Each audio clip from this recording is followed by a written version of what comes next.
প্রতিটা মেয়েই আশায় থাকে বিয়ের পর মাকে বরণ করবে, ঠিক যেমন আমাদের মারা বরণ করতো সেভাবে।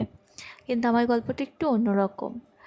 আমি দুর্গা ঠাকুরকে বরণ করতে পারিনি তার কিছু রিজনের জন্য, কিন্তু কালী পুজোতে আমার মন থেকে আমি বলেছিলাম যে যেহেতু দুর্গা পুজোতে আমি বরণ করতে পারিনি, কালী পুজোতে আমি বরণ করব।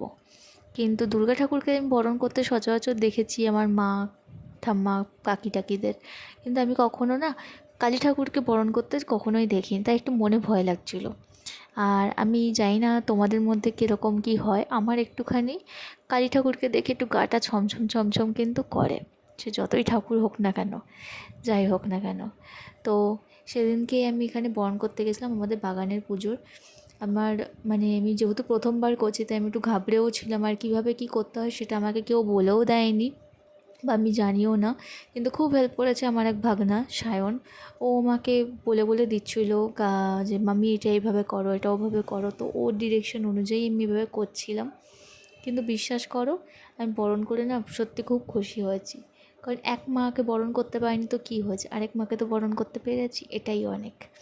আর এটা হচ্ছে আমার বিয়ের পর ফার্স্ট বরণ খেলা, যেখানে আমি সত্যি খুব মজা করেছি। আর পাড়ার সকলে এত পরিমাণে ভালো, মানে প্রথম দিন থেকেই এতটাই মিলমিশে বৌদি বৌদি করে এতটাই ভালোবাসা দিয়েছে, তো সবাইকে অনেক অনেক ভালোবাসা। তো আজকের ভিডিওটা এইটুকুনি, আবার দেখাবে তোমাদের সাথে নতুন কোনো ভিডিওতে। ততদিন তোমরা সেফ থেকো, সুস্থ থেকো, ভালো থেকো। তো চলো আজকের মতন টাটা।